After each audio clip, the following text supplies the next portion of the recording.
I still don't remind you of anybody. Still,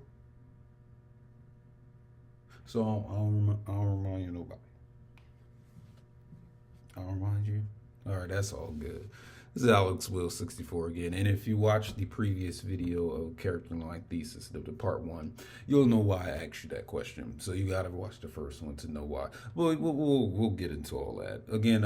You can catch me on Instagram or Pentagram under Alex Will 64 and Eat the Realist on Instagram or whatever.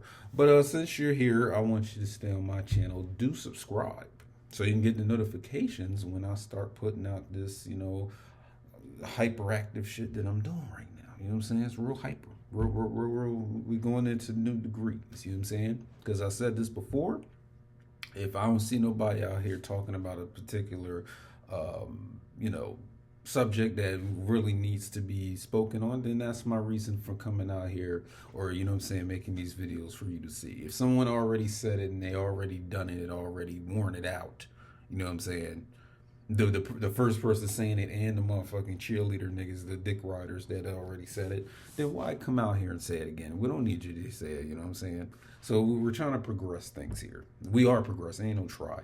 We are progressing them here. So we're picking up where we left off with the character line thesis document. So I have it on my tablet here. So like it was for the character line thesis video part one, the link to the document will be in the description section of this video. So if you don't want to hear what the fuck I got to say, you know what I'm saying? You know I got a great telephone voice, so I don't know why you wouldn't want to hear. Maybe you have something personal against me.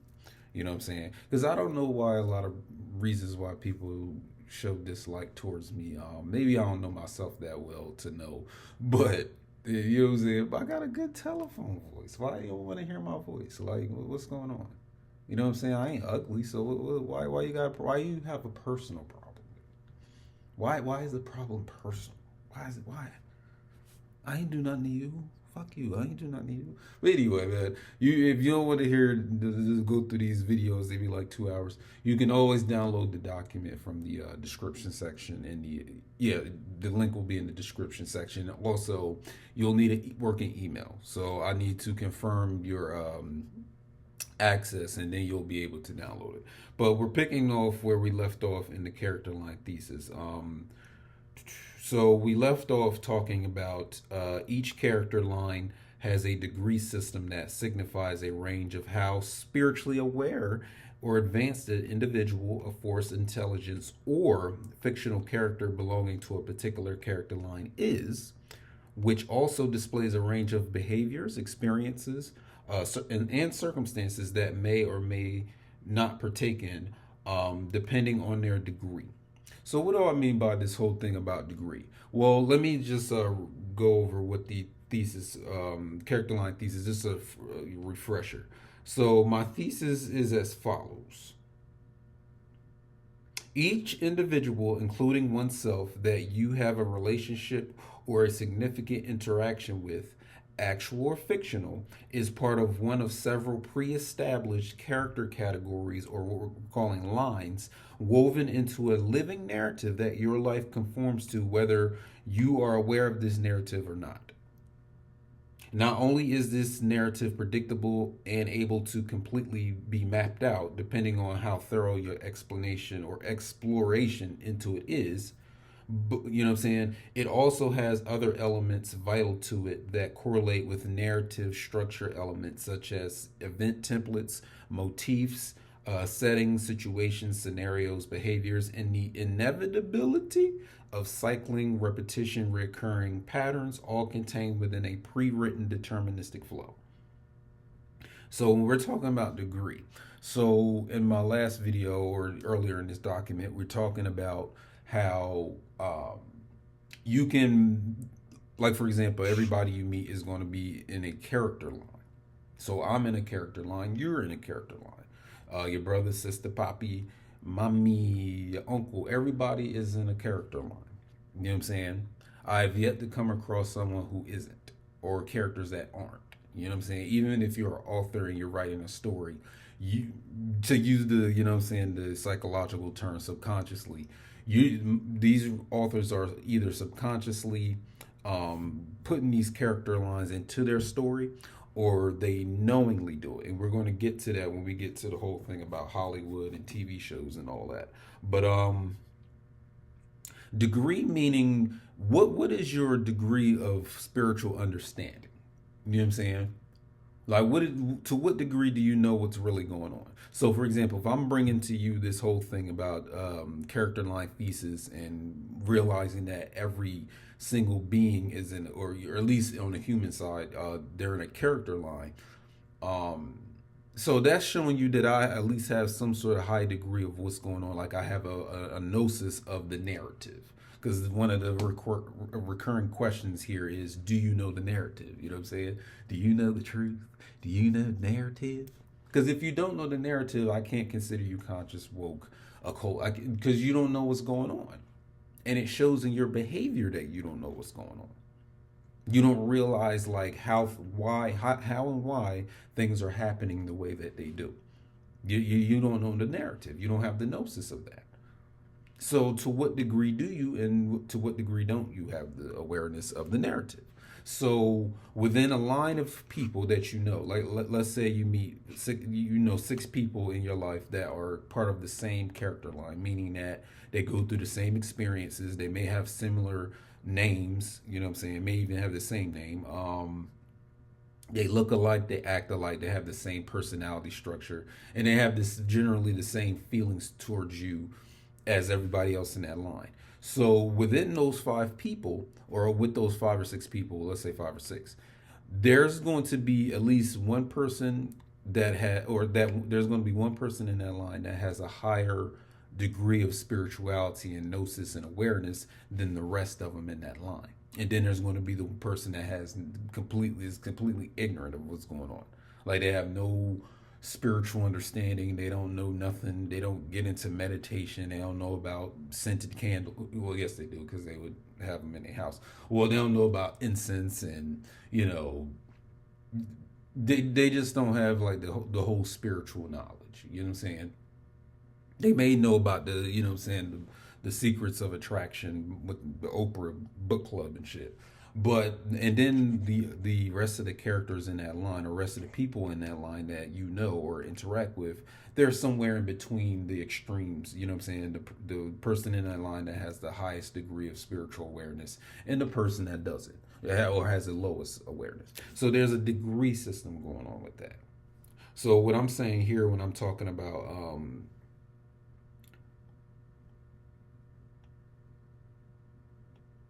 when I'm talking about a range of behaviors and experiences and circumstances. So, for example, the person in that line that has the lowest spiritual awareness, or the most ignorance in that situation, or as you interact with them, they won't their line of experiences that they go through in life is not going to be exactly the same as someone in that line that has a higher degree of awareness. But there are similarities. Because again, why would they that puts them in the same line with each other, because they have the same experiences. But however, because every person is going to have their own unique set of experiences, but when it comes to the lowest degree and the highest degree, and then the degrees in between, there are certain things that saying those of a higher degree are not going to go through, as far as in comparison to the lower degree characters or people in that line. So, for example, for me, I know there's people in my line that have been to jail, for example. They've been to prison. They've sold drugs. They did all this shit. I never did any of those things, at least not to the degree that they did it, and then they had to serve prison time for it. You know what I'm saying? So there had to be some sort of awareness, which I do have and which I've always kind of had, that kind of helped me to avoid those tragedies or those traps. Because what we also going to find out about this whole character line thesis is that when you're in complete divine order, there's nothing that can really fucking touch you, my nigga. No enemy formed against you shall prosper. To go to Christianity for a second. Now we know what that truly means. When you're in Shei, which is a con for divine order, nothing can fucking touch you. That's your greatest line of defense. Like who can fuck with you? You in divine order. So if you're being attacked or someone's trying to get at you and they have a lower discipline, spiritual discipline than you, they can't touch you. They can't fuck with you. There's nothing they can do to you. It's only when you step out of divine order, then shit starts happening because you're out of your fucking divinity at that or deity level of operation. So now you have to contend with motherfuckers that's out of their deity level too. Because if I'm in divine order and you're in divine order, we don't have any beef. We don't have any issues. Where's the issue? We're both in the same motherfucking current of things.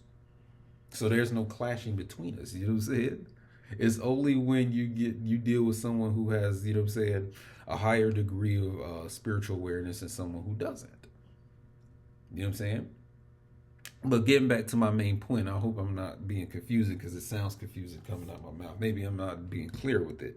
But the whole thing of, like I say, you can have 6 people in one character line, but there are experiences that are going to be different between them based on their spiritual awareness. Like, for example, like in my line, if I'm in divine order, you know what I'm saying, and I'm moving in a divine order, divine discipline, I'm not going to go through the same shit as the motherfucker in my line that isn't in divine order. There's certain shit that won't happen to me. It's not going to go down. Because a lot of the times, the reason why a lot of misfortunes happen to people, especially of this hue and color and spiritual, you know, people that look like us, black, you want to call us more or whatever, niggas still arguing about that. For us, the melaninated, or melaninated, you know what I'm saying, that add that IN into it. For the melanated niggas, you know what I'm saying, for us, you know, a lot of times we experience misfortunes or that narrative where we're experiencing these misfortunes, especially when it comes to other ethnicities and when we're dealing with them, is the fact that we're out of divine order. So because of we're in divine order, our narrative is always going to be hit with, how can I say this? Like experiences where we're like, it's an experience of an alarm clock effect. And I talked about this in a previous video, I believe. You're going to keep getting into experiences that are trying to wake you up, you know what I'm saying, for lack of a better term. Like it's trying to wake you up.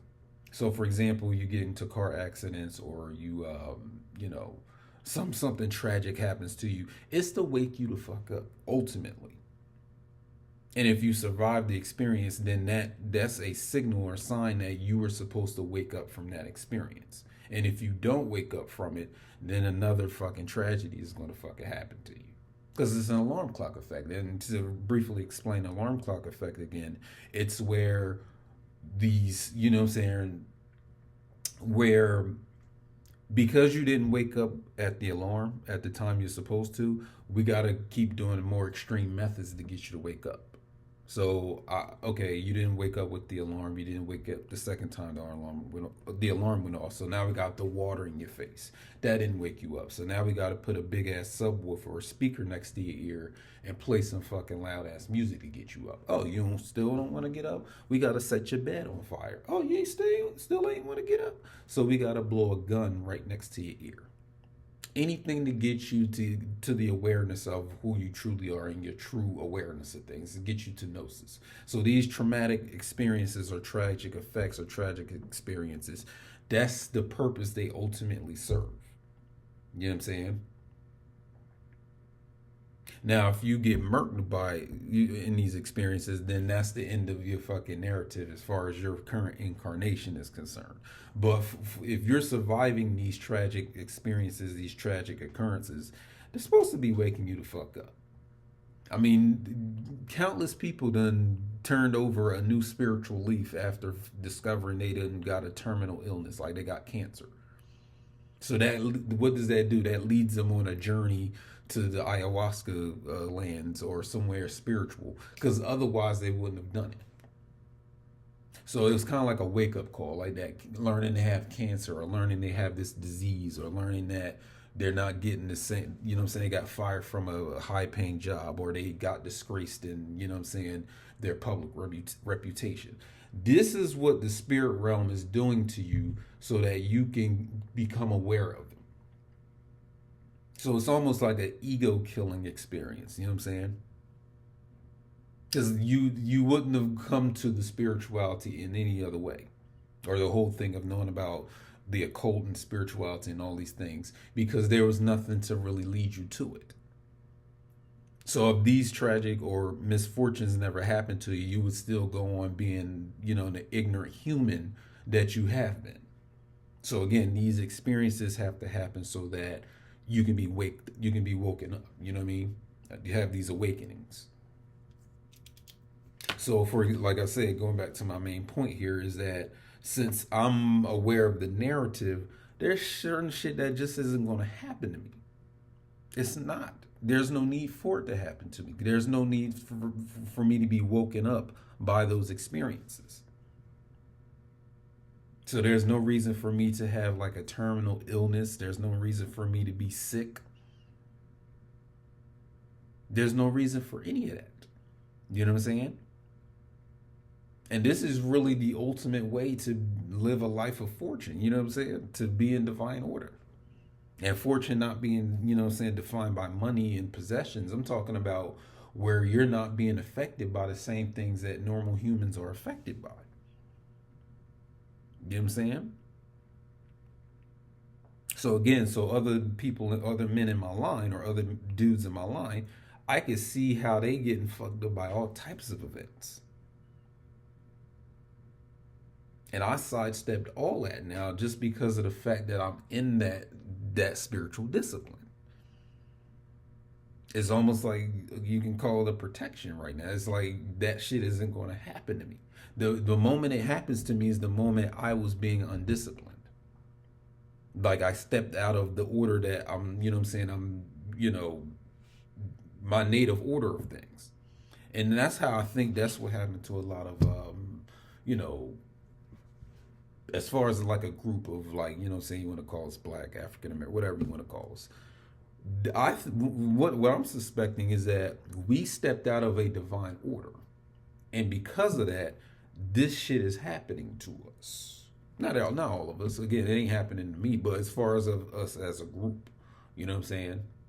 Like the whole slavery thing and the Jim Crows and the, you know, missing black people. Like this shit is happening to motherfuckers because they're out of divine order.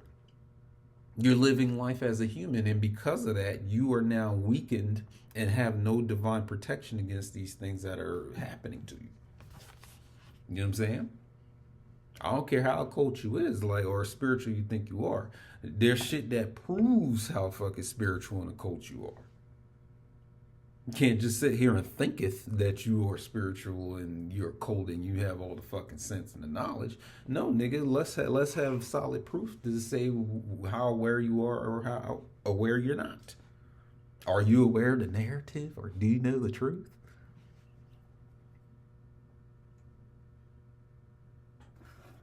Because there's, you know what I'm saying, there's several, you know, not even several, like there's ongoing situations where I see, you know, people that are in the same line, and I'm sitting here, you know, comparing them. Like there's this person that got into a car accident, and then this is the second person got into the fucking accident. But the funny thing is, the second person claimed to be spiritual, supernatural, woke, you know what I'm saying, conscious, occult. So why are you getting in accidents just like this other person in your line that I know is in your line? Why are y'all getting into the same type of accidents and then at the same time? Because it's almost like, okay, the first person got into their accident, and then like days later, the other person in the same line got into the fucking accident. So that's telling me where you're at as far as divine order is concerned, and as far as your gnosis. That's telling me everything I need to know. Because that's something when you start to like get a grasp on what I'm telling you here, you'll look at people in the same line and compare them and be like, this person isn't going through those same tragedies or mishaps or misfortunes. But this motherfucker is.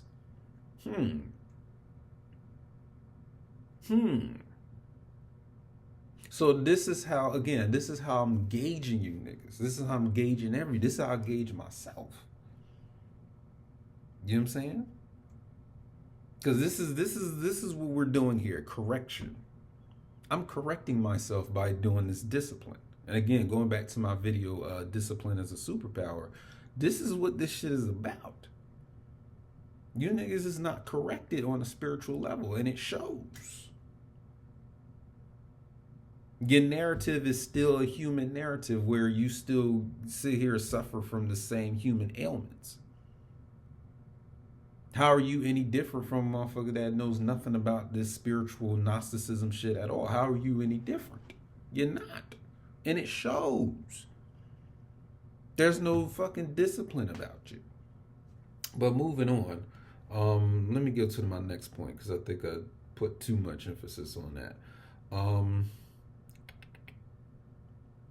Okay, each human born undoubtedly belongs to a character line, and there are ancient and modern societies that possess the talents to determine which line a newborn, baby or infant belongs to. So we've always had this system where we can understand who this baby is when it comes out the womb. We always had that.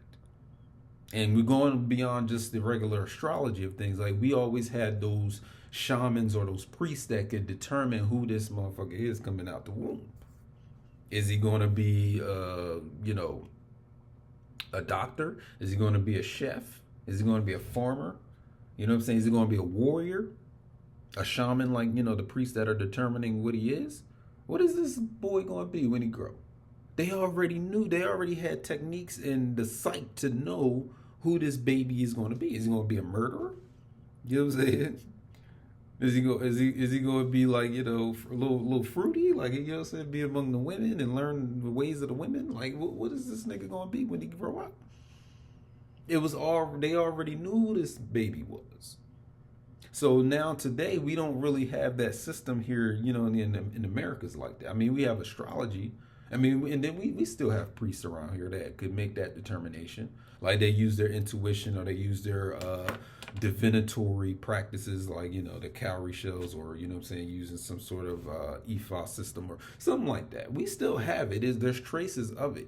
But we, like I said, going back to Nile Valley civilizations like the Egypt and the Nubia and all, and then these African societies and these Native Americans, our indigenous societies, we had people in our tribes and societies that knew that had those abilities to determine who this baby is going to be.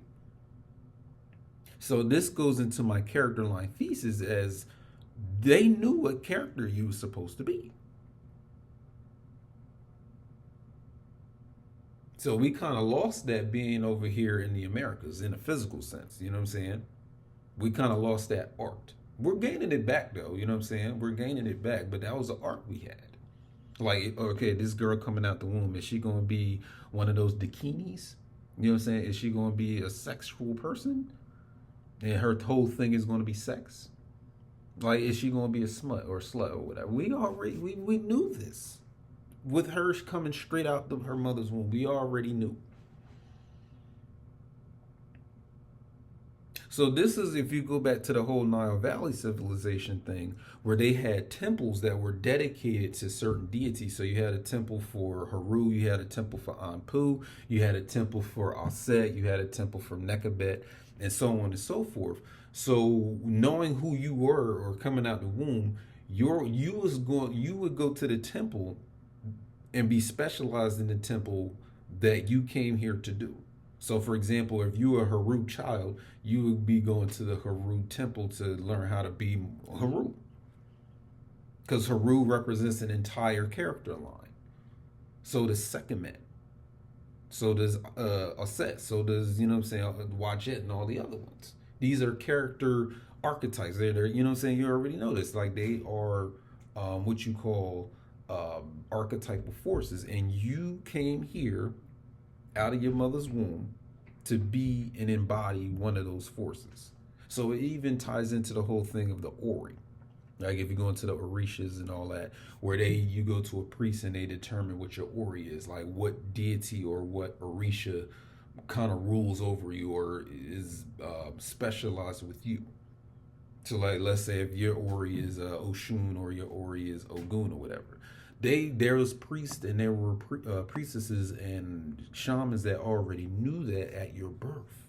That's why you would be trained at birth to become what you came here to do.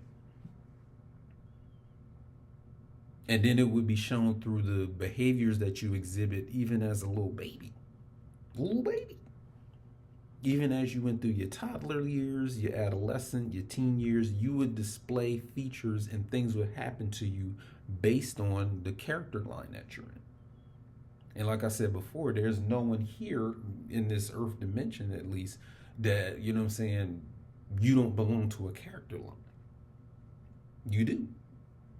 Why manifest in the motherfucking physical as anything and not be in a character line? Just going back through all the events that happened over the course of my life, nigga, without even using astrology, because astrology would play a part in this too, a grand part in this, and you'll see later on. But I can just tell by the events of my life that I know what my character line is. I know what I'm supposed to be doing here. I know what I'm already kind of geared towards doing. You know what I'm saying? And then I see other men in my line doing the same similar type of thing. So I'm like, oh, you know what I'm saying? That gives me insight into what this whole archetypal force is all about.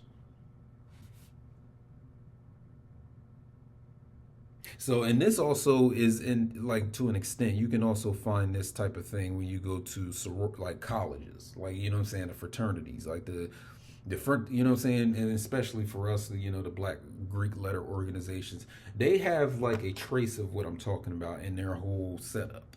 Because I don't know how many of you, like, you know, been in a college campus or went to college, but you know what I'm saying, they have a whole politics around that whole thing.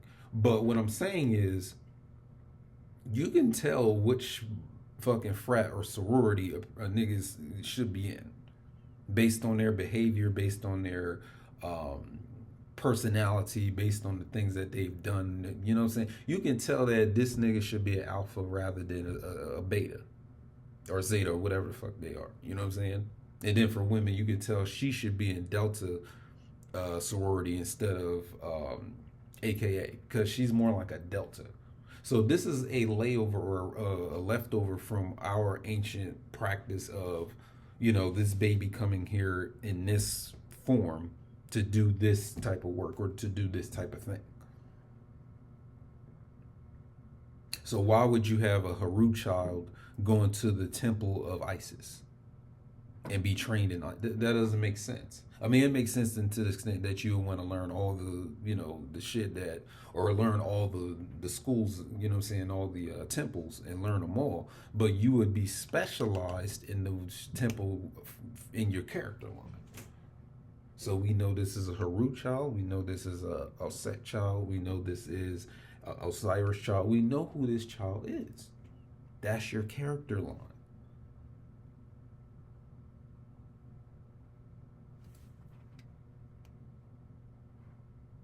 Where we leave off at. Okay, these intelligences are the architects behind an individual's early life traumas and live on as schemas, inner demons, wounded children in the individual. So going back to what I said in the previous video and then previously in this document when I was talking about, you have all the archetypal forces about you, within you, however you want to phrase that. So these forces, their interaction with each other, and this is where astrology would come in as far as the whole thing about aspects. So aspects in astrology, if you don't already know, is each planet's relationship, if there is a relationship, to other planets in the birth chart. So does Sun have a relationship with Venus? Does Mercury have a relationship with Neptune? Does Pluto have a relationship with Mars? And so on and so forth. And we look at that geometrically. meaning that the birth chart, especially when we're dealing with tropical or Western astrology, the birth chart is a circle. So geometrically, we look at what's the sun make any type of angles to other planets, because that's very symbolic. So let's say the sun makes a square to Saturn. I have that in my chart. So sun making a square to Saturn. So that means when you look at it in a circle, if sun is right here, if it's making a 90-degree angle to Saturn, so Saturn must be 90 degrees away from Saturn. So it makes a square aspect. It makes a perpendicular square aspect. So that square aspect between these 2 points, the sun and Saturn, forms a relationship, and this relationship is symbolized in your human life, in your human personality, in the things that happen to you. You see what I'm saying? So what I found out, and then I also put this in my course. So if you sign up for my course, Inner Work Suite, it has astrological schema tracking section in it. Very pivotal to learn. Please sign up for that. You'll learn this stuff, and you'll really learn how to master these forces. But that Sun square Saturn aspect is creating a schema within you, or within me, because we're dealing with me. It makes a schema in me. So that schema is going to be responsible for my personality, is going to be responsible for the things that, partially responsible for the events that are going to happen over the course of my life, and then also for certain individuals that interact with me or have a relationship with me in my life. You see that? So just by going by Saturn, which is kind of a paternal figure, and then Saturn, that old paternal disciplinary paternal figure, and then Sun representing that generous giving father. Now you see that Sun square Saturn is going to represent men in my life that are disciplinary, that are government based, that deal with some sort of structuring, discipline, fatherly type of thing. So that Sun square Saturn represents that relationship I have with those men. Do you see what I'm saying? So if you, like, for example, dealing with it on the feminine side, so if you have moon aspects, those moon aspects are going to represent, or going to be symbolized by certain female relationships. So whatever aspects you have to the moon are going to show you those relationships you have with these type of women. You know what I'm saying?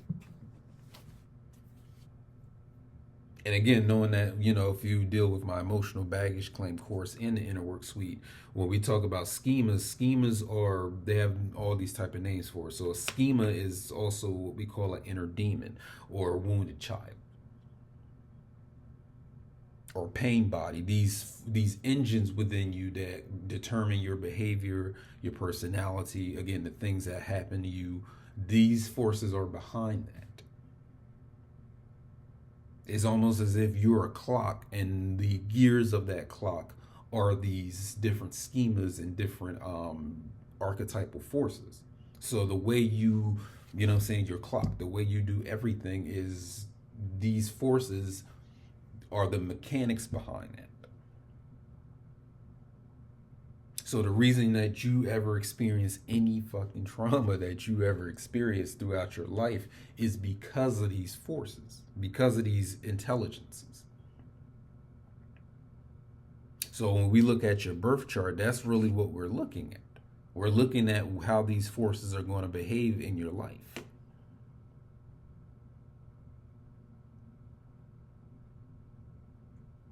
So these traumas that happened to you had to happen in order to conform to the structure of what your birth chart is indicating. So if we go back to Sun square Saturn in my chart, so that's telling me that I had to go through an experience. You can call it a trauma, it doesn't matter. Depending on, the extremity, like how extreme it was, you can call it a trauma. Sometimes it's not that extreme, because not every aspect in your birth chart signals something, a hardship, or, a detriment, or some sort of malfunction. Because you know what I'm saying, if you put it along a spectrum of good and bad aspects, so a square is considered a bad aspect, or what they also call a challenging aspect. Then you have sextiles and trines, which again represent how far away two planets are from each other, which is symbolic in the birth chart. So again, if this is something that you don't really understand and you want more information on it, please, like I said, I'm an astrologer. I got 7 years of experience doing people's birth charts. You know what I'm saying? So hit me up with my email, general@acrosystem.com, or you can hit me up on Instagram, AlexWill64, or Pentagram, AlexWill64, and I can teach you this shit. This is the mastery we talking about, my brother, my sister, shorty, big fella. Because your astrology is, the word birth is in the name of this shit that you're looking at, birth chart. This also goes into the concept of how well you play your cards. Do you play your cards right? So, for example, if I have Saturn square, Sun square Saturn in my birth chart, you can kind of call that a card. So, how well am I playing that Sun square Saturn card in my life? Is it fucking me up, or have I mastered it? Am I even aware of it? Because again, we're dealing with the masses of people that don't even fucking understand what I'm talking about. If they are listening to this, you know what I'm saying? Or if they come across it, they don't readily know what I'm talking about. So that means they probably don't even know that these forces, are structured that way within their life, their personality, and in their being, that causes certain relationships, certain events in their narrative. Because if you look at your birth chart, you're looking at a circular narrative that goes round and around we go. You got me going in circles. Oh, round and round. Yeah, y'all women be out there fucking with niggas that, you know what I'm saying, ain't got no soul, don't know no soul music or nothing. Like, why would you treat yourself to niggas like that? Come fuck with a brother with some soul, you know what I'm saying? Soul brother number one, that's me. That's, you know what I'm saying? So I fucking with these niggas that don't know soul. Yeah, that's despicable feminine behavior right there. And again, you know what I'm saying, looking at Mars and, Sun in your birth chart, and looking at aspects and seeing that, you have some challenging aspects to those 2 points. Now I know why you sit here and track those men that you do. But again, it doesn't mean that you are, imprisoned to that type of relationship with these men. Because again, this is about self-mastery, right? I'm giving you mastery tips. So again, if you sign up for my Inner Work Suite course, you'll kind of learn, not even kind of, you should be knowing how to control those forces and be on the mastery side of it, rather than you being mastered by them. Because again, going back to my aspect of Sun square Saturn, that could be a detriment. That's one of the worst aspects you can have, actually, like Sun square Saturn. That means your life is going to be on very difficult.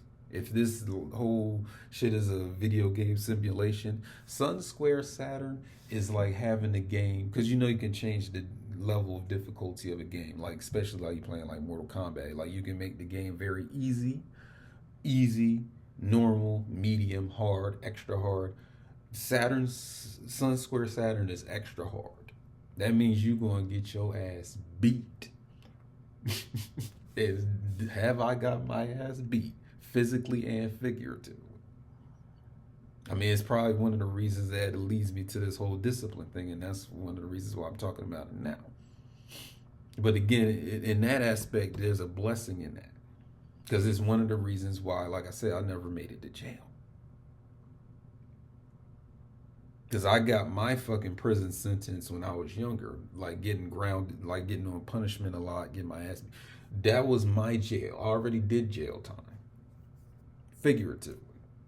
So after, a lot of niggas coming out of jail, they some of them use that time to be disciplined. They don't get institutionalized. I mean, Malcolm X is probably the prime example of that. Because he could have been institutionalized to the point where, you know, niggas that get out of jail and they're so used to the prison that they do something to go back to prison, either consciously or subconsciously, to be, you know, Jungian psychological with you niggas. Like they do something to put their ass back in jail because that's what they used to. As opposed to someone who goes into do their jail time or their prison time with discipline. So this is where a lot of niggas know how to read, they know business and shit. You know what I'm saying? They become college scholars in a sense because they use their time to get disciplined. So there's a blessing in being in that prison. They come out more structured, more disciplined, more self-controlled. You know what I'm saying? Not all niggas, because again, some niggas get institutionalized while in there.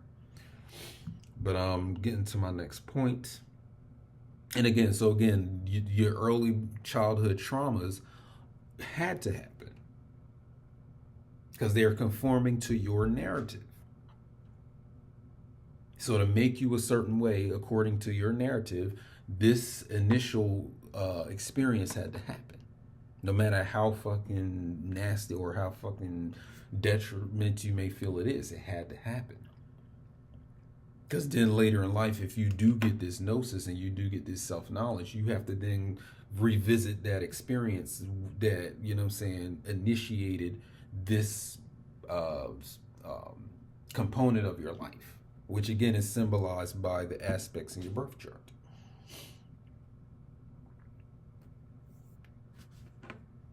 So it was clockwork, my nigga. Every time you incarnate, you want a clock. This is all scheduled on this level. Everything is scheduled. There's no randomness, no chance, no accident, no, you know, none of that. No coincidence. This shit is clocked.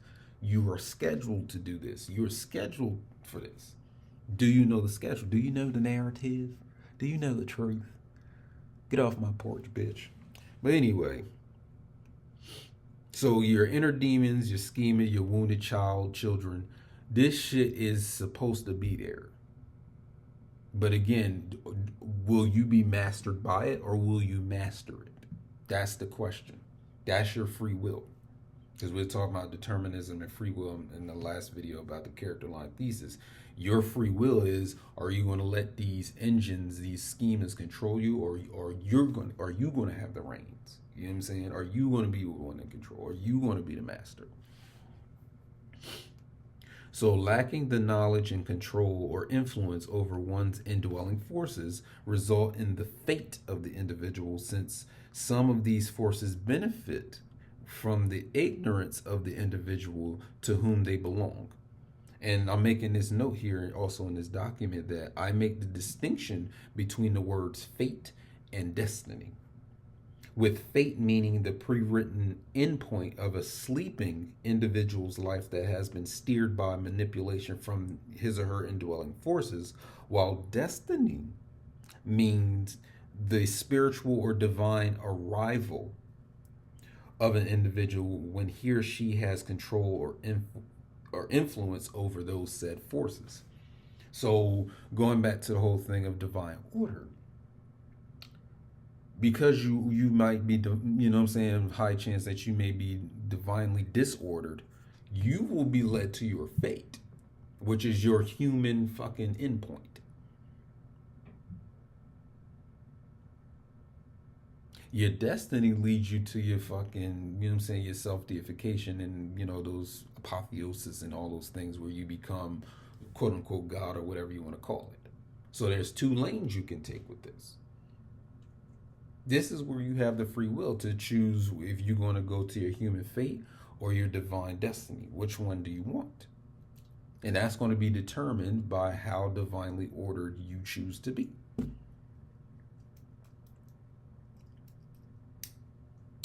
Because your fate is already kind of sealed, you know what I'm saying, if you're not in a divine order or a divine discipline. Your shit is already sealed. There's a schedule for your birth, a schedule of all the things that are going to happen in your life, and then the schedule at your end point where you get murked, you die. That was all scheduled. Because you got to understand that everything, you don't live in a fucking hole anywhere even if you did, you have to understand that everything you do or everything that happens to you affects other motherfuckers. Everything you do, everything that happens to you will affect other motherfuckers. That's just how this shit go. You're a social creature, you know what I'm saying, from a human perspective. And then on a divine perspective, there's no really such thing as separation. So everything you do, everything that happens to you is going to, is, you know what I'm saying, has a connection to every other event and every other person. Like you watching this now, this is going to have an effect on you. I don't know what kind of effect it's going to have on you, because niggas be out here, be having attitudes that they didn't come up with something first. People get envious with you about that. And then on the flip side, like I said, this may help you to be more self-mastered. So again, something I'm doing all the way over here is going to affect you all the way over there.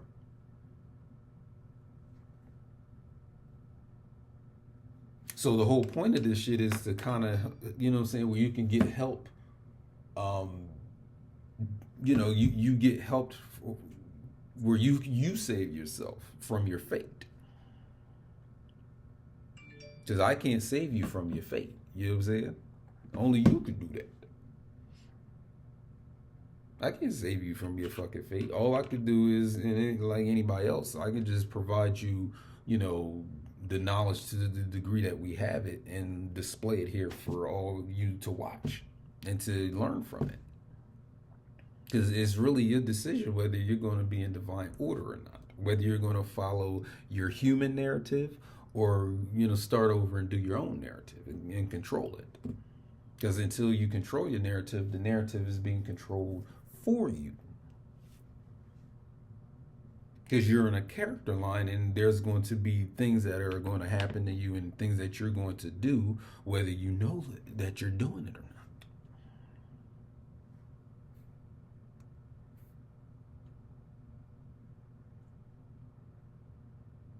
Because there's no mastery in being, controlled by a human fate. So until you do that, my nigga, you not what you say you is. If you think you some sort of, occultism, nigga, you don't control your own narrative. You niggas ain't even know they had a narrative. Do you know the narrative? Do you know the truth? Do you?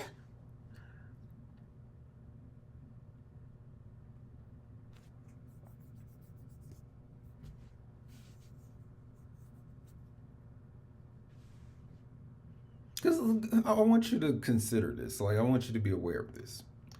What if, like, I'm talking to everybody out there watching this that you're already into magic, you're already into creating deities and dealing with Baphomet and all these magical things.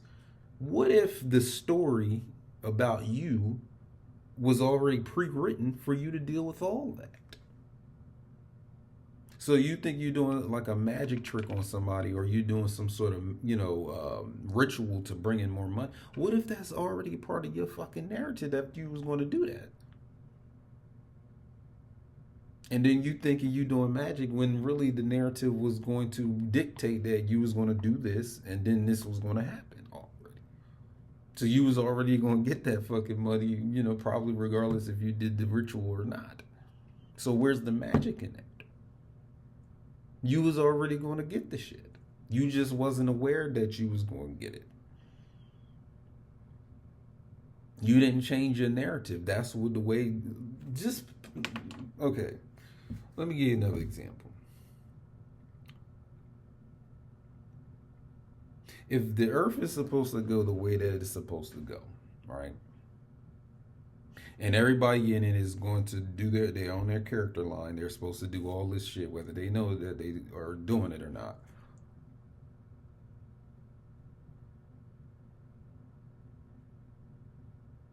Who's changing it? Where's the change? So that means you got people that are bums, people that are hoes, people that are doctors, people that deal with NASA, all types of people in this world, right? You gotta have the billionaire, you gotta have the bum. You gotta have the hoe, you gotta have the upstanding, wholesome woman. You gotta have the thief, and you gotta have the generous person that just gives because their heart has that desire to give. You gotta have occultists and magicians, and you gotta have the mundane. So what if you're just filling in as an occultist or as a magician because that's a part of the narrative and nothing else?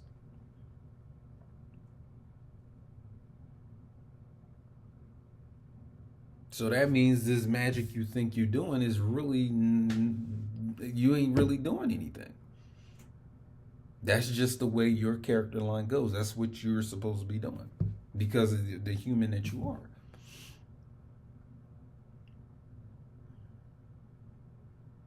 Because how can anything physical make any changes to a spiritual script? No, it's the other way around. The physical is an effect. Going back to the law of cause and effect. This physical shit, your emotions, even your way you think, niggas want to be on the thinking. That's all structured, homie. That's all fucking. That's part of a narrative. That's part of a narrative. Do you know the narrative? There's something already determining how you gonna think, what magic you gonna do. Nigga, you ain't above that until you know until you went into the narrative and made the changes. So you can, matter of fact, what you can say, the true magic motherfuckers go in and change their narrative. But again, it brings back a very philosophical question. What if the narrative dictated that you was going to change the narrative? Like it was already written that you was going to do every fucking thing you think you do, or that you know what I'm saying, that you are doing physically or thinking or emotionally, and then you know what I'm saying. What if that's already pre-written? So what? I mean, you going along a narrative. You're not even aware that you doing the shit you doing. Okay. So, like I said, when you get control over these indwelling intelligences and these forces within you, it's only then that you get control over what happens to you. Until then, those forces control everything about you, as dictated by the narrative. And they're not going to stray away from the narrative until you stray them away from the narrative.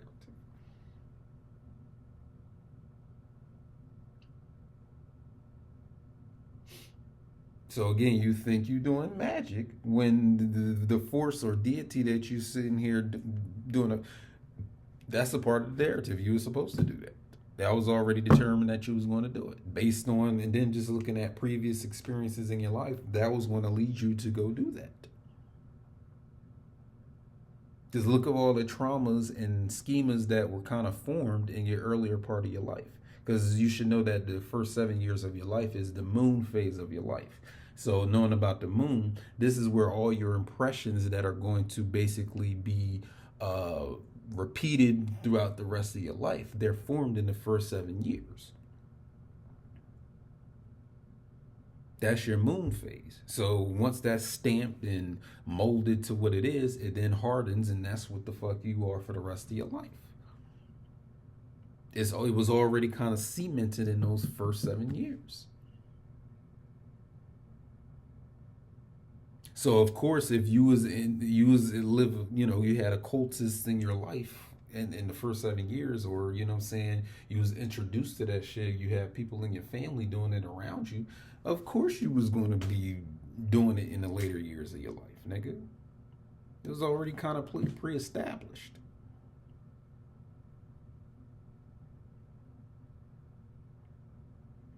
So saying you're a magician, a spiritualist, and an occultist or whatever, and you don't even know the narrative and how this shit is kind of going, it's like, nigga, you just another character in the motherfucking TV show or in the movie of life.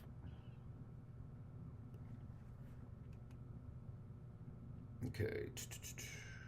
Okay, going back to our this thesis, character line thesis.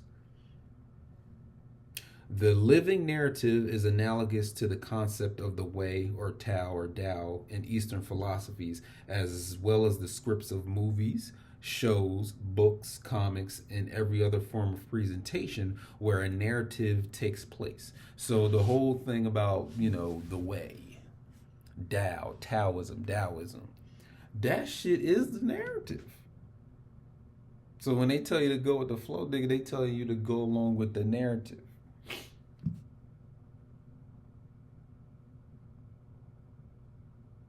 So there's some occultists that would have the approach, where we're changing the way things go. Whether it be for ourselves, like for yourself, or for a whole fucking, planet or a whole earth of people, or like a whole thing of people, you know what I'm saying? You're changing the way things go. The way. That is the narrative, because the narrative is dictating how everything is going to go, how every person in the narrative is going to go, how every setting in the narrative is going to go, how every event is going to go in the narrative. The setting, the atmosphere, the themes, how all that shit is going to go goes right back to that living narrative. The book of life. That's the way. So for the true master, he changes the way that was already set for him. So the deterministic path that was already set for him or her, this magician or master goes in and changes that shit. So until you do that, you cannot be a master in the ultimate sense. It doesn't mean you just a fucking character in a book, show, TV, and a comic book. Or in a video. You can call Earth a big ass RPG. Role playing game, nigga.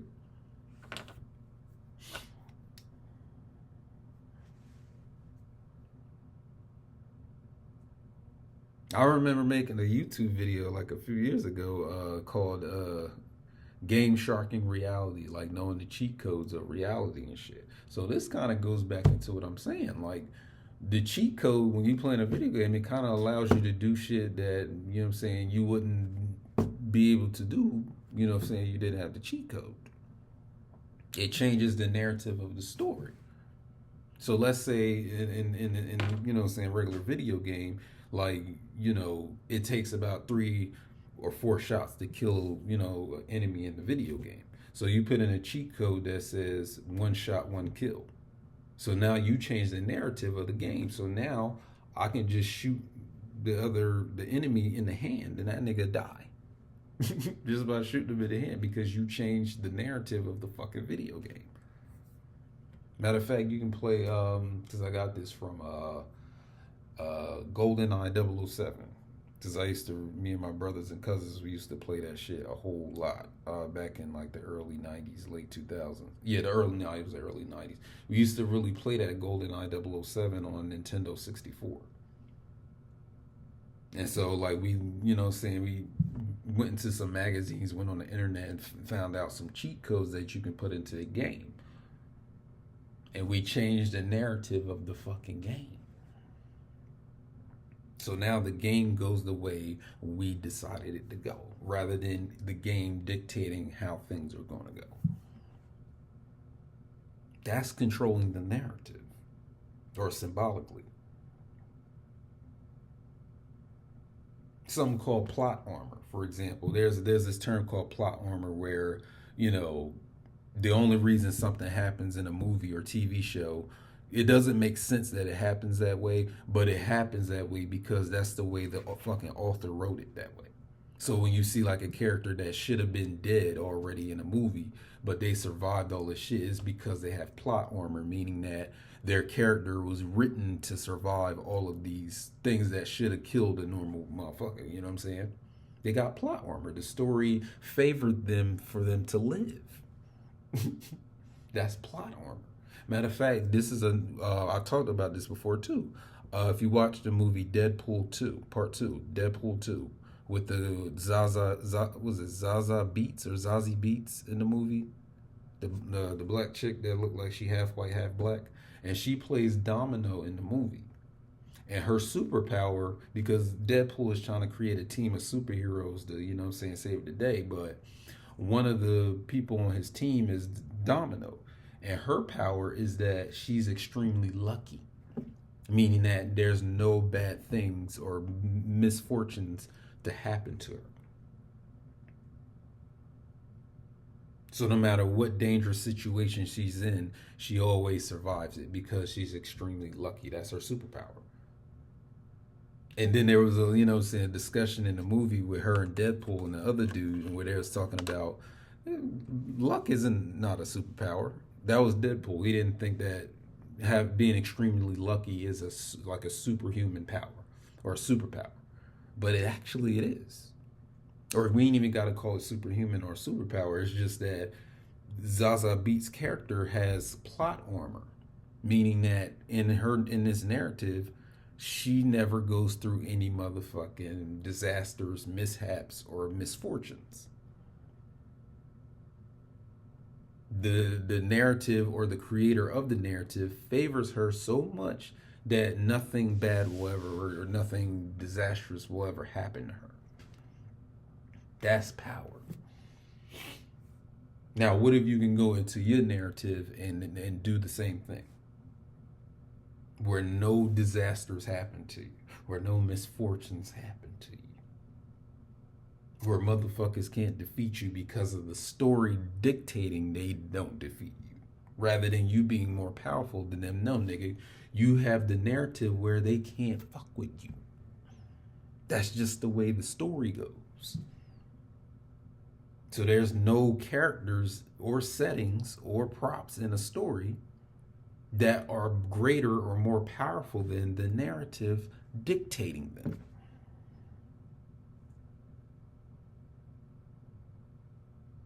That's the power. Shorty, big fella. Come on, shorty. Pussy ain't the power.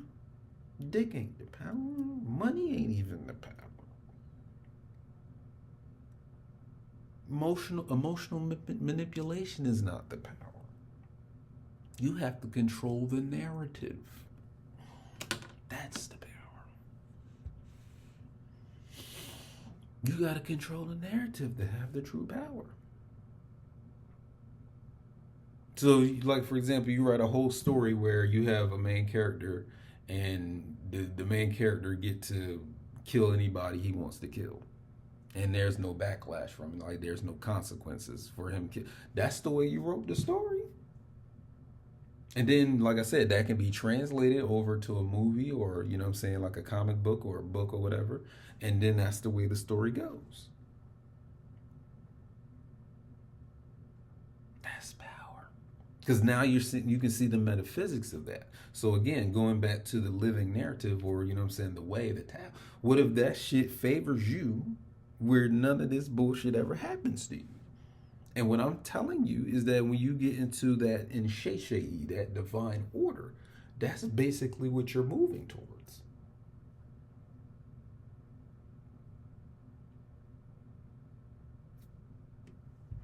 But like I said, most stories that we listen to and watch, movies, TV shows, or whatever, the narrative is usually structured where the protagonists or the heroes have to go up against a challenge. So they have to overcome some sort of conflict. So it's usually in the form of a villain or a few villains, or it's just usually a circumstance. Like, let's say, like, you're in a car and you're hanging off a cliff, and the challenge is to get off of the car before the car falls and you die with it by falling off the cliff. So that becomes a conflict to resolve by the end of the story. So this is the shit that you learn when you get into, language arts or English class, or you go to college to learn how to deal with mythologies and story structure and narrative structure. So I'm not telling you anything you don't get from these courses or whatever. You know what I'm saying? Or learning this shit. You can go to YouTube and learn this shit. Like that 3-part or that 3-act structure of a story. You have the beginning, middle, and end. You have the beginning action, the rising action, the climax, the denouement, or the falling action, and then the resolution at the end of the story. So there's even narratives where it seems like the protagonist does not have it looks impossible that they're going to win against this antagonist or this challenge. Like, for example, when we deal with Avengers Endgame or Avengers Infinity War and then Endgame. So I'm going to spoil the fucking movie because you should have seen it. They made $1 billion, so you didn't see the movie. But towards the end of Infinity War, Thanos wins. He snaps his fingers and everybody, you know, say half of life in the universe fades to dust. So then with these motherfuckers, the writers of the story, they go in and make some shit up that don't even fucking make sense logically. Like nothing about Endgame makes sense. It doesn't make sense, but they wrote the story. So it looks like, you know, when you're waiting between movies, you see at the end of Infinity War that how the fuck they gonna reverse that snap? Or how they gonna bring all these people back from the dead? Like, how they going to do that? So then in the Avengers Endgame, they set up this time heist where they go back into the past. You know, they time travel back into the past and get the Infinity Stones and bring everybody back. Like, that is bullshit. It don't make sense. But that's the way they wrote the fucking story. So they left you with a movie where the villain won, and then the villain got snapped away at the end of the next movie. That was by design. It was a narrative to it. They wrote that way. That's the way they wrote it. That's the way it was written. So again, what I'm saying here in the character line thesis is that there's going to be people that most motherfuckers, and I ain't even going to say people, most people, a lot of people, most likely, they're going to follow along a narrative as dictated by the book of life, like the way this shit is written. And they're never going to deviate from it until, again, they wake up to what you and I are now sitting here, you know what I'm saying, learning about here. So going back to the whole thing that, you know, existence is narrative linguistic. So if you look at the structures of narration and you look at the structures of linguistics, we're finding this in our own existence. Not even just on a physical level, emotional, mental, spirit. This shit is happening the same way.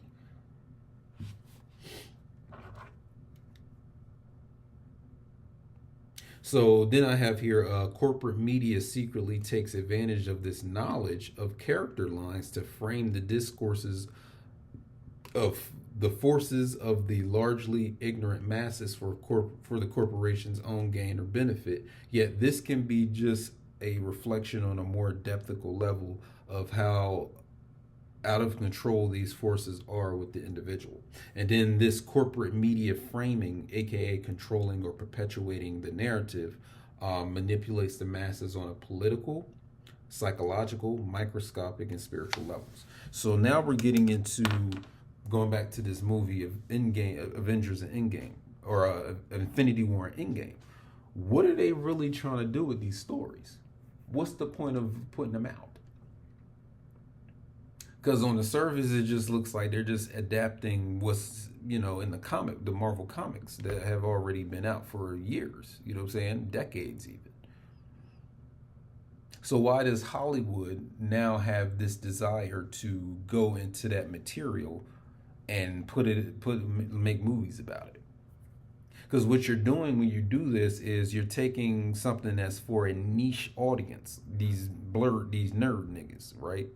And now you're making it this theatrical presentation that even gangsters can enjoy. You got thug ass niggas relating to Thanos. Like ever since they put out Thanos in the Infinity War, you know how many raps I heard where niggas made a reference to Thanos? You know what I'm saying? You wouldn't consider these niggas nerds, but this is from a nerdy culture, though, of comic books. You know what I'm saying? And some people will immediately say, well, they want to make the money. But this is a system where they make money just because. They make fiat notes. They can print money at will. So is it really about the money, or is there some sort of secretive or more depthical understanding of why they're putting this out to you? Now you should already know about propaganda. But what I'm talking about here is they're using these movies to manipulate you on a political, psychological, microscopic, and spiritual level. So, in other words, they're using these stories that they're putting out to manipulate your own forces.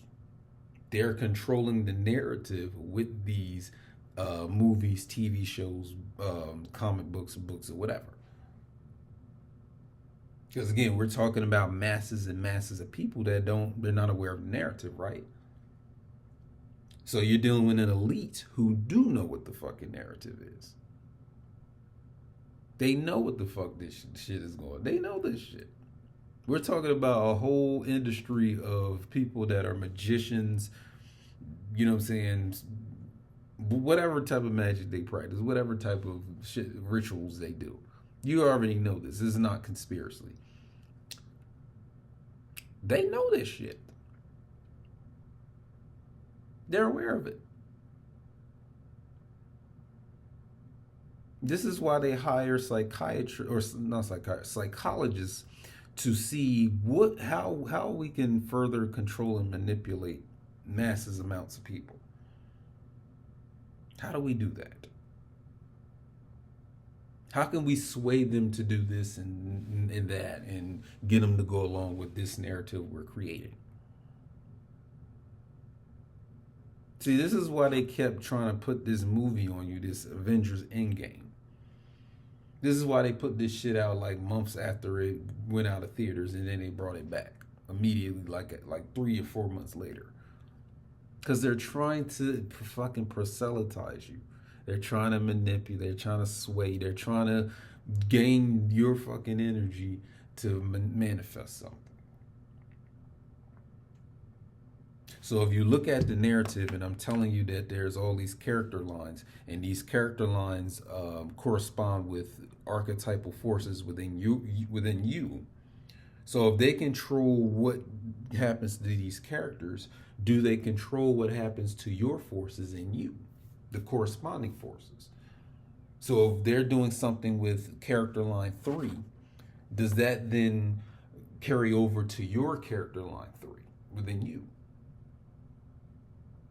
And then it affects all the character line 3 niggas in the world. So through the media, this is how the control is actually going down.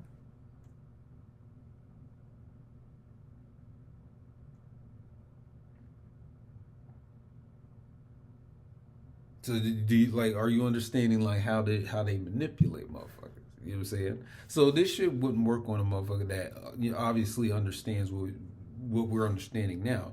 But we're talking about masses and masses and masses and masses and masses of motherfucking people.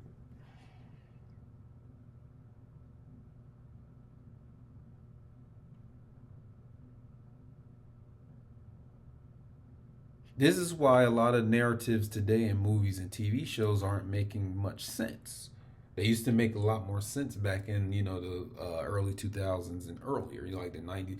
You know what I'm saying? Most movies made sense in a sense. You know what I'm saying? Like the narrative wasn't as fucked up and,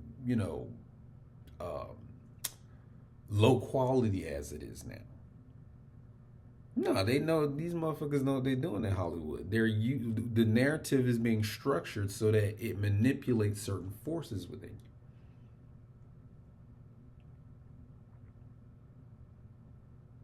So they can manipulate one force by showing you that force's representation on the film. You know what I'm saying? That's how they do it. So, for example, let's say character line 1, like the characters in that line are supposed to be in harmony with characters in line 3. But then in the movie, they make a conflict between these two characters. So you're not even aware that this shit is being used to manipulate that shit in your motherfucking mind or within you. So this is how they make, heroes into villains. This is how they take something that's supposed to be beneficial to you and then show it on the screen as something that's detrimental. This is why you're seeing that a lot of these villains in these stories are actually the fucking good guy. So they're villainizing the good guy in the story. You know what I'm saying?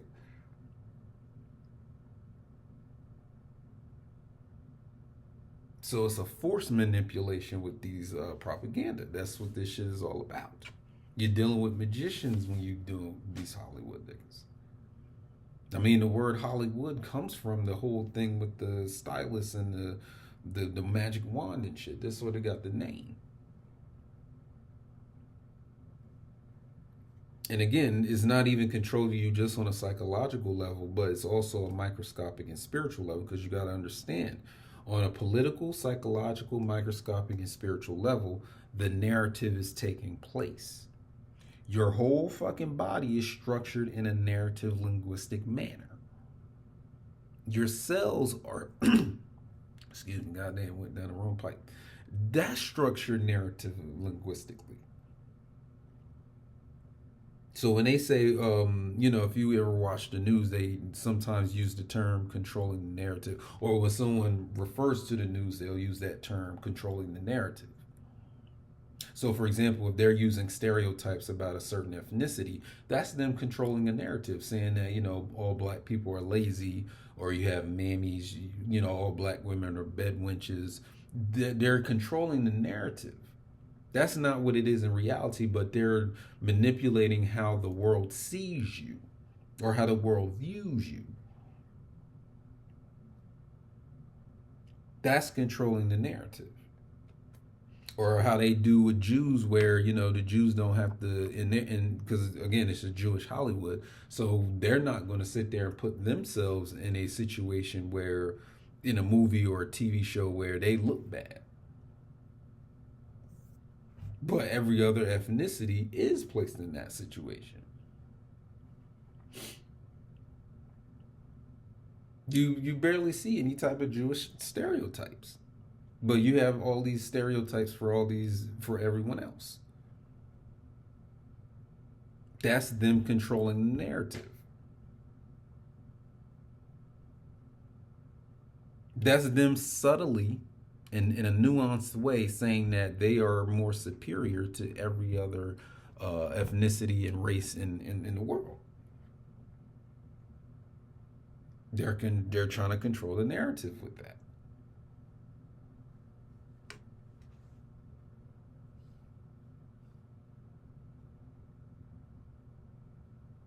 And that's what I'm saying.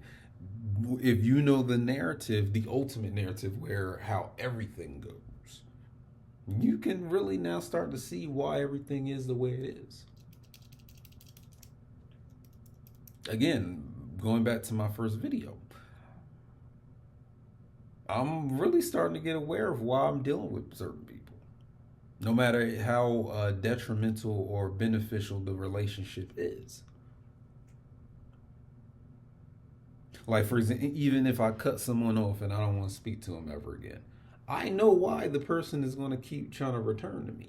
Or someone in their line is going to pick up where that other person left. And this shit keeps happening to me. I don't know if you notice this, but like, for example, I can sit here and cut off all communications with this one person in this line. And then a week or two later, wherever we left off with this first person, this second person comes in and the narrative continues with that person. So let's say I had a problem with this first person of them betraying me, in a sense.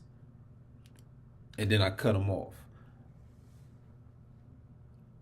2 days, 3 days later, another person in that same line picks up where that person left off. So it's almost as if the spirit from that person, the first person, jumped into the second person's body. And now I'm dealing with the same issues as I was dealing with this first person. That keeps happening to me. This is what I'm noticing.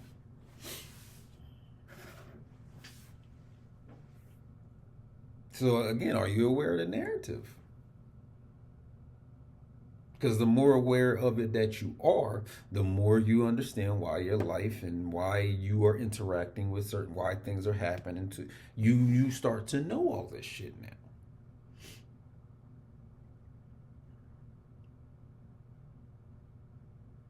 It's almost as if, and I ain't gonna say almost, I'm gonna say it is as if you, as a character in the story, is aware of the fucking script of the story. That's meta.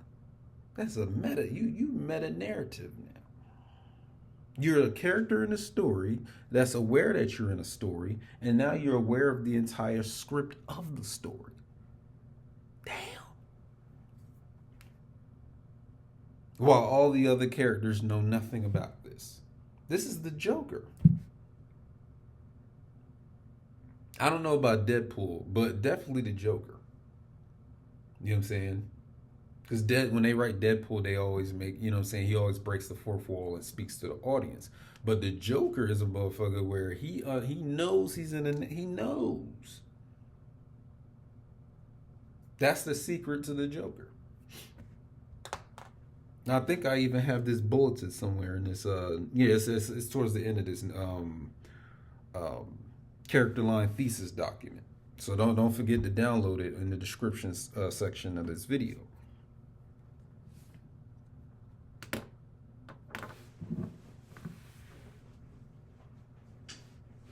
So if you're aware of the script, now you know how all this shit is going to turn out. You know what it was in the beginning, and you know how this shit is going to end.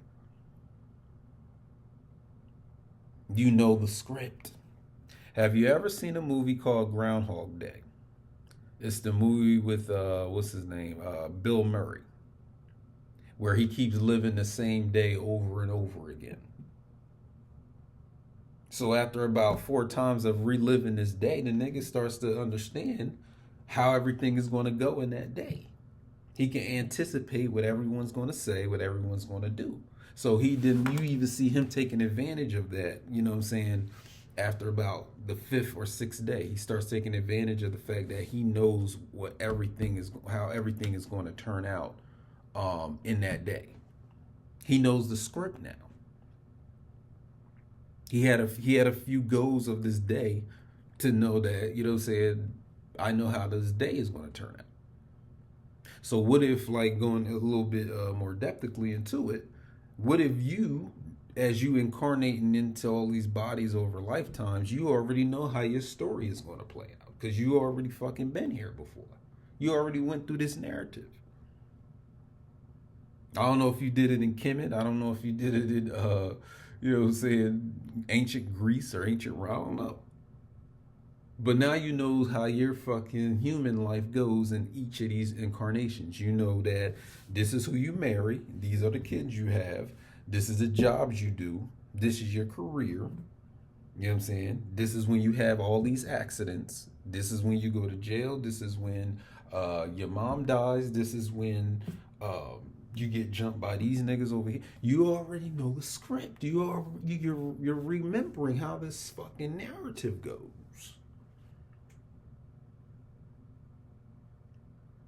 You knew this motherfucker was going to betray you because in the previous lifetimes they did it already in that narrative. You already know.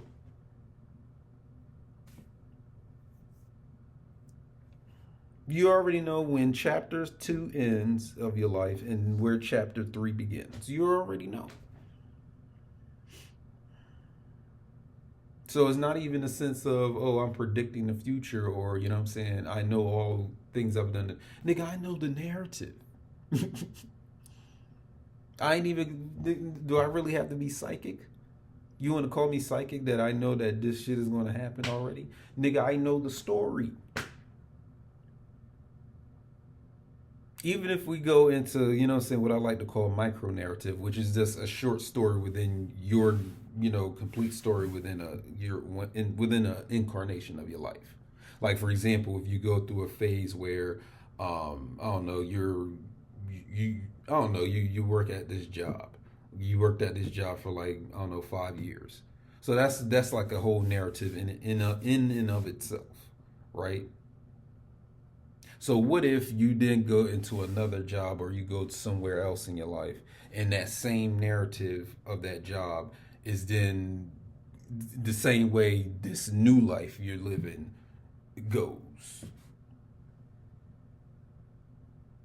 And then you're saying shit like, oh, this nigga over here reminds me of this nigga when I was working at this job. The same shit that happened at this job, even if they're two different types of jobs, is the same shit happening in this job. You know the narrative now. You kind of already know what's going to happen if you know the narrative. So what I'm saying with the character line thesis is that you can. This is the best way to anticipate anyone's behavior. So now we're going beyond fucking psychology and psychiatry. Fuck all that, nigga. I know your story. I know your character line. I know this type of shit y'all niggas go through in your character line. I know your whole person, or at least to an extent, I know your personality. And this is shit that you're supposed to know when you get into psychiatry and psychology. So what shit would you be into? What would you rather be into? Their little psychology associations and their psychiatric understandings of personality disorders and mental illness? Or would you rather know the character line of the motherfuckers you're dealing with?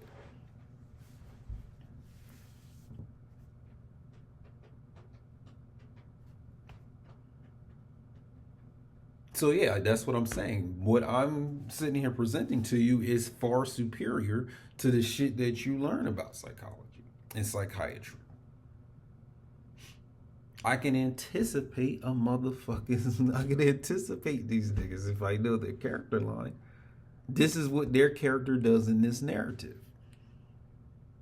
And rarely do these niggas deviate from this character line protocol. They rarely ever deviate. So now I have a system where I can predict what everybody fucking does before they even get around to doing it. I already know. So this brings me, so in this document, character line thesis, the following points are added to provide evidence for, support, and or expound on the character line thesis. So in the rest of this document is just some bulletin points that support my claim of the character line thesis. So the first bulletin point is the archetypes concept present in psychology, particularly the Jungian psychoanalysis that y'all niggas is in the Church of Jung. That's y'all niggas. Which include the ego, the shadow, the animus, the anima, the wise old man or wise old woman, the trickster, etc.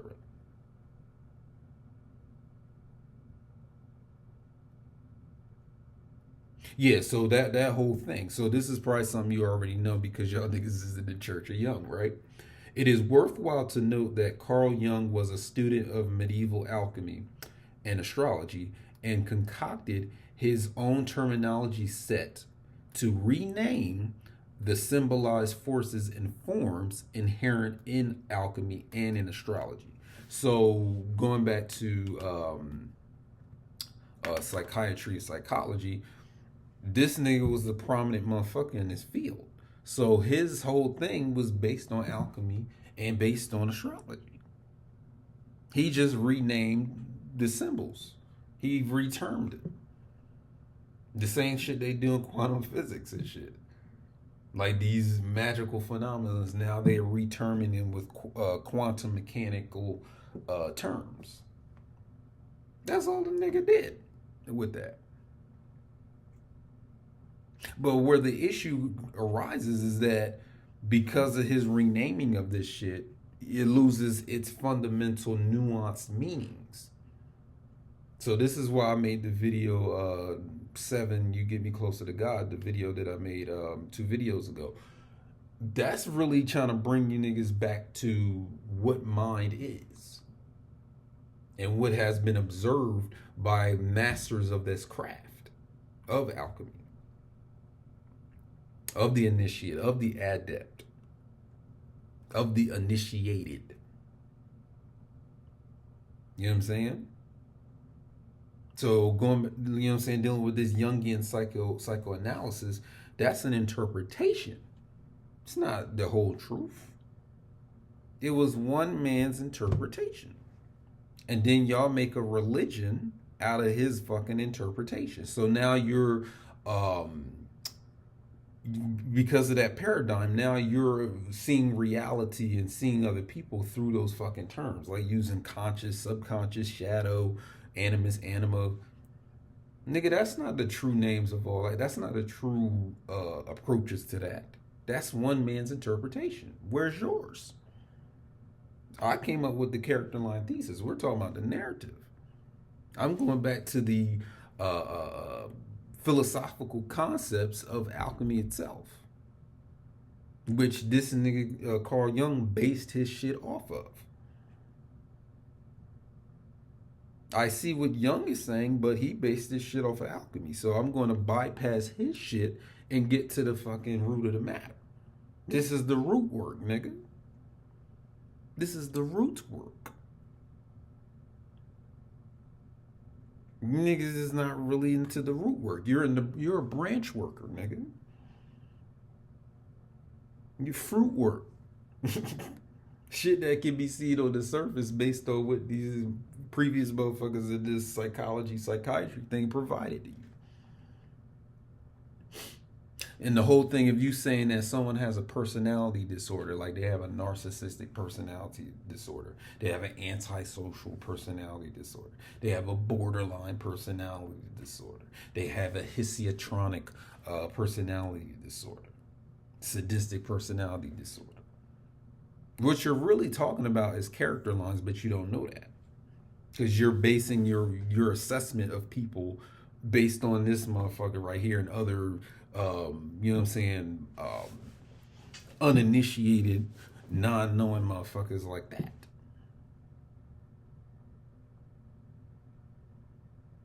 So, like, for example, when you feel that someone's not being as emotional as you think they should be, the first thing that'll come off of, you know what I'm saying, a nigga or bitch lips is, oh, you're a sociopath. Based on what fucking evidence? First of all, let's do this on a first of all basis.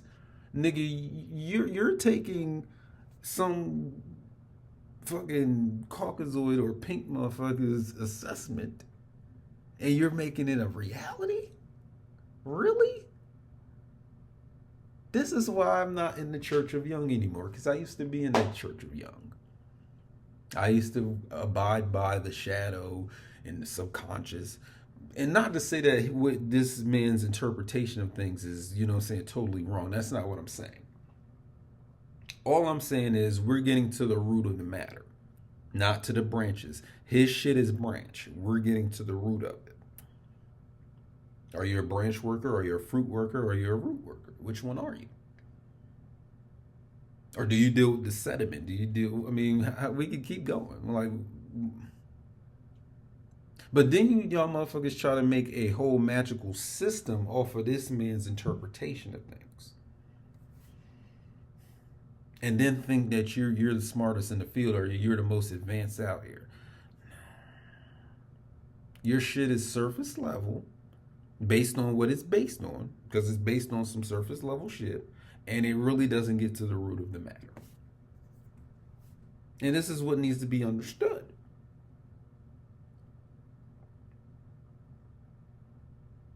And then you base your metaphysics, for you niggas that want to be metaphysical, you base your metaphysics off of ego, shadow, animus, anima, wise old woman. You base your shit off of this surface level understanding of things.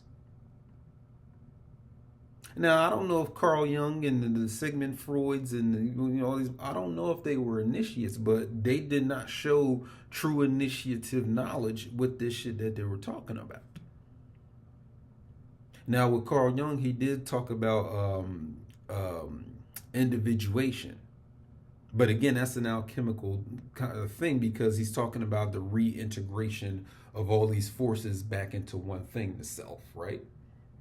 But again, we don't need to deal with his fucking assessment or his terminology to deal with that science or that knowledge.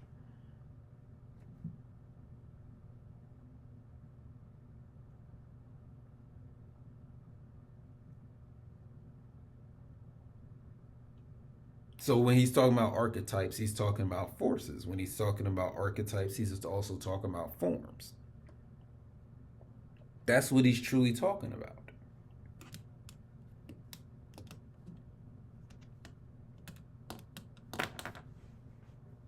So my whole thing with that is, nigga, I can go study the alchemy myself and come up with my own interpretation rather than relying on his interpretation or anybody else's.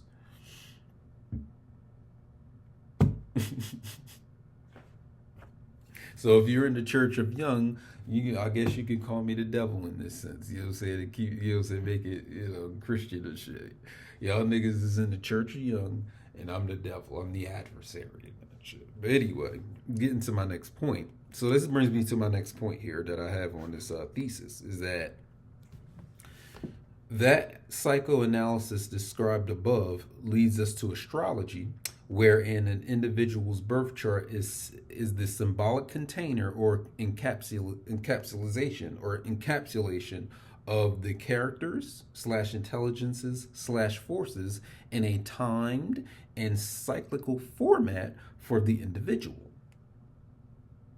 So, like I said, even the whole thing of the 4 personality types that Jung, he just put a new name on fire, air, earth, and water in astrology, because that the shit is sectioned off like that. So 3 signs are fire, 3 signs are water, and so on and so forth.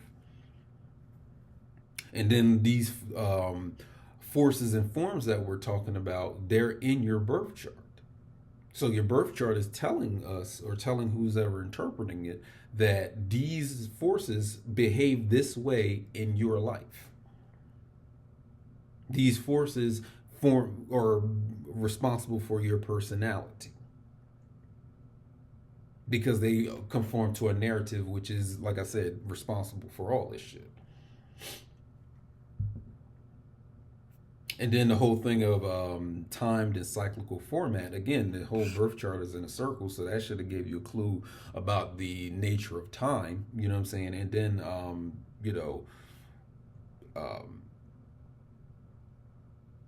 the saying that goes, this is what I wanted to say over again. Astrology is the clock of destiny. So I've said this before. There's a clock right up here in this fucking room. Nigga, it's about almost 4 o'clock. So your astrology works the same way, or astrology works the same way. So there's forces that govern 4 o'clock in the daytime. Those forces govern this period or that duration each day. They govern over it, just like how niggas looking all the window. The fuck you want? Just like from let's just pick a time period throughout the year. From February 18 to March 20th. That's Pisces. So Pisces rules over, or the force of Pisces rules over that time period from February 18th or 19th, from one of those, to March 20th.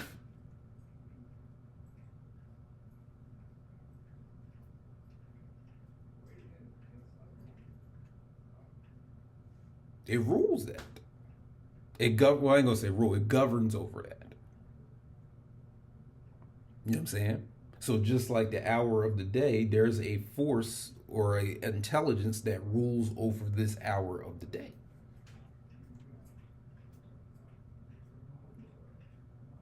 Matter of fact, you can even get something called the Obia Bible. You know what I'm saying? That has that type of information in there. And then there's, I can't remember them off the top of my head, but these books, some of these magical grimoires, they'll show you that these forces govern over certain times of the day. So it's just like that in astrology. This sign rules this part of the year. This sign rules that part of the year, and so on and so forth. So you should know, like, when this time comes, certain things happen. Certain things are in play. Like for example, when Scorpio comes around, they put fucking Halloween in the duration of Scorpio during the year. Why would you do that? Why not put Halloween in Aquarius? Why not put it in Gemini? Why is Halloween specifically in the time where it's Scorpio season? Because then it'll tell you exactly what that holiday is all about. Why is Thanksgiving in Sagittarius? Why is Labor Day in Virgo? Why is Christmas in Capricorn? So then when we put it down to your life, like specifically, you know that now if you're looking at your birth chart, you know that there's certain events that are going to happen in your life at scheduled points in time of your life. So this is like if you start dealing with Vedic astrology, this is where they get into more of a fatalistic approach to astrology, where they sit here and try to tell you, oh, at age 40, that's where you'll find your wife, or at age 29, you're going to get into this big accident. So they kind of be fatalistic with their shit. But in my astrology that I like practicing is just giving you the, so-called archetypes, forms, and forces that are structured the way they are so that you can become aware of them and be the master of them. So now when you're the master, you get to control how the forces do whatever the fuck. You control the narrative now. So what's controlling the narrative if a motherfucker is telling you, oh, you're going to meet your wife at age 40? Why can't you control it to meet your wife at age 30?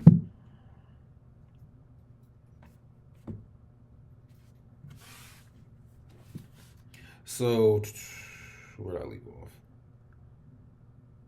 Okay, and I already talked about this earlier in this video, that particularly the aspects between planets and astrology are the templates for the indwelling forces and corresponding people and characters in an individual's life. And like I said, this is further explained in my Inner Work Suite online course at ether-ins.teachable.com. You want to get into this class. I don't care if you're a novice at astrology, like a beginner, or you're intermediate, or you think you a master it. Nigga, check my fucking course out so you can really understand what astrology is all about. So transits in astrology, though too complex and lengthy to explain in detail here, can simply be referred to as the scheduling of forces in action in an individual's life. So like I said, I don't know if you know about transits. I'll briefly explain, but I ain't gonna go too deep into it. But basically, your birth chart has stationary planets and forces in it, or stationary planets. So this is a snapshot. So picture it. Yeah, picture it. Like a picture. Like you took a Polaroid picture of the day and time you came straight out the vagina. So that's a picture of your life as soon as you come out. So that's your birth chart. But obviously these planets and points are going to keep moving. So it's only stationary because that's the time you came out the womb. So now it's a picture, a snapshot. So that's your birth chart. But those planets don't stop. They keep moving. They keep moving. So as they keep moving, they are making relationships to the stationary versions of themselves in your birth chart. So the moon is in Aquarius, you know what I'm saying, when someone can be born, but then 3 days later it can be in Pisces, and then Aries, and then Aries. There we go. And then Taurus, and then Gemini, then so on and so forth. You see what I'm saying? Like, is it starting to make sense now? So as the moon is moving, it's making relationships to your stationary planets in your birth chart.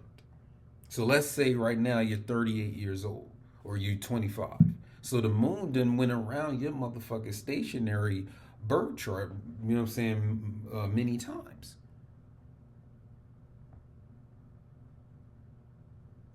It then already did it.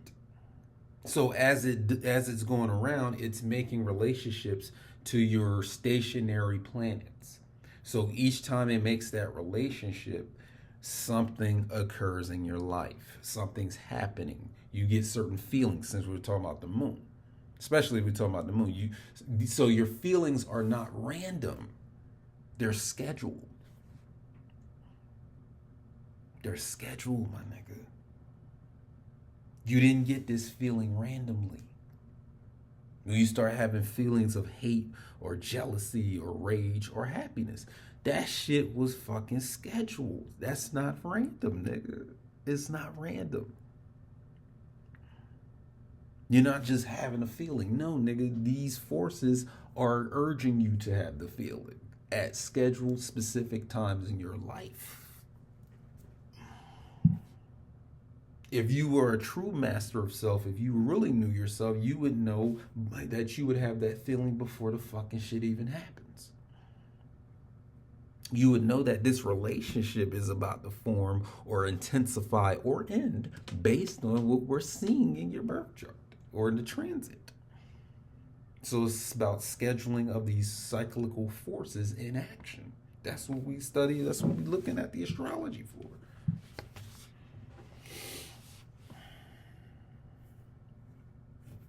And then also, an individual always embodies some fraction of his or her birth chart while projecting the rest of the chart onto the world seemingly external to him or her. So there's going to be certain elements or symbols in your chart that represent you, the person, like you, the body, you, the personality, and then you're projecting the rest of the forces out onto this external illusion of things, or this external world. So what brings that? What comes in because of that? Your relationships with other people. Your relationships with certain settings, events, certain areas of your life, your approaches to them. This is all in your birth chart.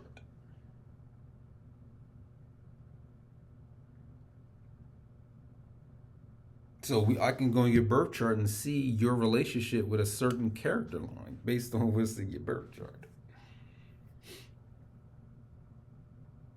Like you can look in a woman's birth chart and kind of get a picture of, what's her general approach to men is going to be. And then specific types of men, because she don't just deals with one type of man. She deals with several types. And vice versa for me, or men, we deal with several types of women and men, you know what I'm saying? Or let's say types of people. This is all structured and scheduled for you. You don't meet anyone randomly. The shit that y'all go through, that's not a random occurrence.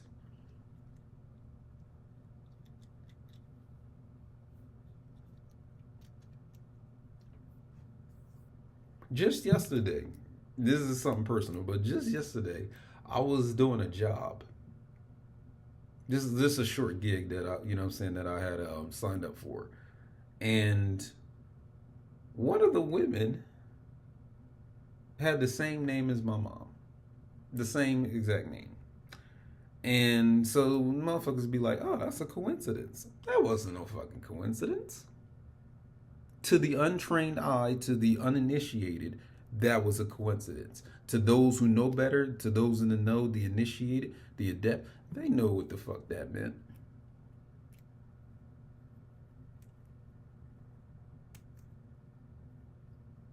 You'd be foolish not to, not to know that your mom's name is someone else's name and this person that come on, man. Really? You really think that there's nothing behind that, or there's nothing to that? See, like I said, the average person would brush that off. See, if you're reading your fucking life, you're reading your shit like it's a narrative, you would know exactly why that person was named after your mother. Or not named after her, but has the same name as your mother. And we talking about a name that's not even common. You know what I'm saying? I mean, I ain't gonna tell you my mom's name, but this name is not even that common. So if you're meeting people that have the same name as someone, come on, man, you better start looking a little bit more depthical into the reason why you're meeting this person that has the same name as this person that you know. Especially if this is your mom, you came out her pussy. So, niggas, if you're sitting here coming across women that have the same name as your mother, that's a very significant fucking event right there. Now, it may not be that significant as far as like if your mom has a very common name, you know what I'm saying? There's a lot of people named Stephanie and shit like that, you know what I'm saying? But I'm talking about where it's specified. And then it's significant based on what the event is. So I'll let y'all handle with that. Because a lot of y'all would, like I said, if you don't know about what we're talking about, you would just say it's a coincidence. No.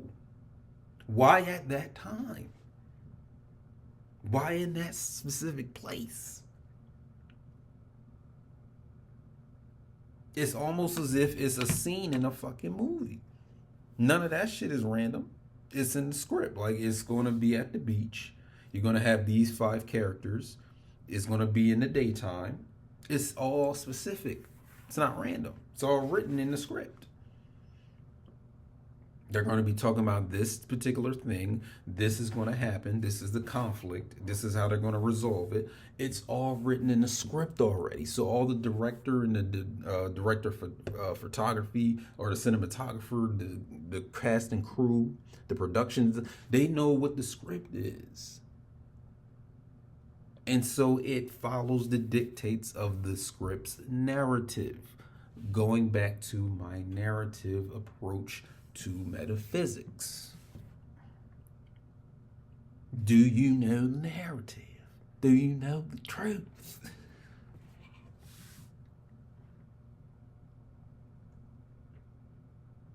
Okay, so I didn't want this to be that long, so we had an hour and 51 minutes.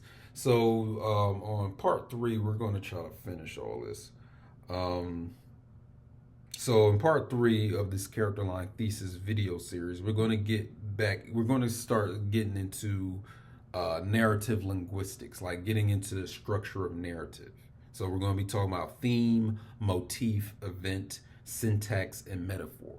So we're going to get into the next video. So again, I'm Alex Will 64, and this is my Character Line Thesis. You can catch me on my new app, Pentagram. Download it from iOS, with the App Store, or Google Play Store for Android. Catch me on Instagram as AlexWill64 Eat the Realist. Niggas, sign up for my my Inner Work Suite course so you can know this shit and really deal with some real alchemy and some real self-control, self-knowledge. I do have my birth chart reports that you can buy for, buy that so you can get your own birth chart. It's very thorough, very dynamic, very depthical. It's usually around 50 or more pages that you get of very in-depth information about you, your personality, your approaches to finances, your relationships, family, career, vocation, all that. It will be in your birth chart. So check me out with that. And I also started up my reintroducing my spiritual warfare training. So for those of you that want to really learn how to get into divine order, like the real discipline that I do, the type of root work that I do, where you can start to become the master of your own fucking destiny type shit. And also learning the tricks or not the tricks, but the skills of the trade of warfare, spiritually. You want to come see me and get into that, that studying. Because this is where the true initiates get to, the root work of things, not the branch work, not the fruit work, the root work. Welcome to the rhizosphere. So that root, them tree roots in that soil, that's considered the rhizosphere. Rhizo means root, and then sphere meaning the realm or place. So motherfuckers want to talk about cliff off, nigga. We deal with the root work. We deal with the rhizosphere itself and the shit that we study. So come study with me. Go to my website, acrosumsum.com. All that will be in the description section of this video, and Character Line Thesis shall be returned in part 3.